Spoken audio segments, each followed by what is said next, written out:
Hi, it's Jon Mitchell, Mayor of New Bedford, and this is another installment of the Mayor's Weekly Update. So I have a few quick hits for you this week.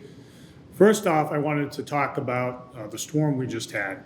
Tropical Storm Henri, which had been Hurricane Henri, was sort of a close call in the sense that it came relatively close to us. We did see effects of the storm, including high waves and wind.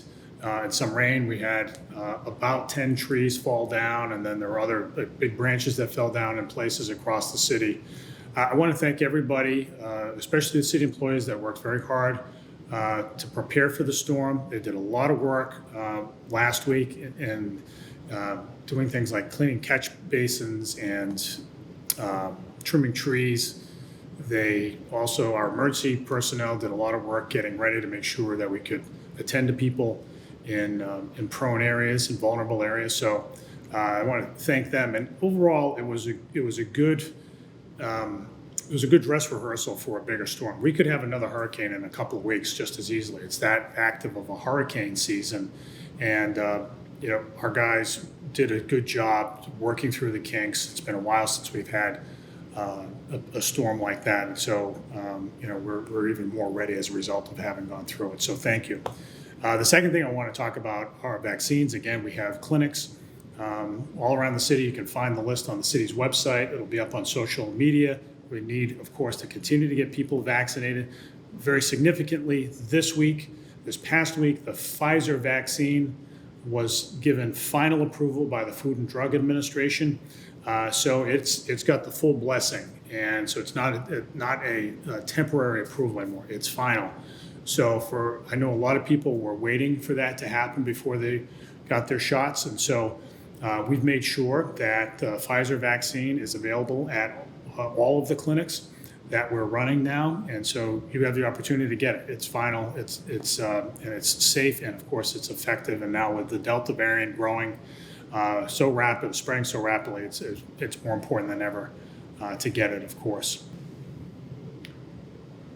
So I also wanted to talk about ARPA funds. ARPA funds are the federal stimulus funds that are coming to the city, some $64 million worth. It's a great opportunity for the city, and we want to get your input on it. We've had roughly 200 people who've submitted their opinions through the survey on the city's website. We want more people to make known what they think the funds should go to. So there are lots of stuff that we can't spend the money on, and you can see that on the city's website, what's eligible and what's not eligible. But just give us your best ideas. We want to make sure that we're hearing from everybody, that we're not missing anything, that we're not forgetting to think about things that may prove very useful to the city in the long run. So please let us know what your thoughts are on that. The last thing I wanted to say is we're going back to school. So back to school. Schools start up in the next week. Some kids have already gotten back. Certain of the city schools, they all go back after Labor Day. And we of course wish our students well. It'll be different this year, of course, than last year in many ways, but we won't have a remote cohort in school where everybody's going to be back. They're all going to be wearing masks, of course, to stay safe. Our teachers have done across the city, and the New Bedford Public Schools and all the schools in the region have done a really nice job keeping everything going. I really want to thank them, the custodial staff, the cafeteria staffs, everybody for all the hard work they did. We think it's going to get easier, but it's still not back to normal, of course, and we want to continue to get folks vaccinated so we can get back to normal as soon as we can. But the school year is going to start. Sports are back, extracurricular activities are back, and that's great news. So we wish everybody well, and we continue to appreciate everybody's patience as we work through the remainder of the pandemic. So with that, this has been the Mayor's Weekly Update. We'll see you next week.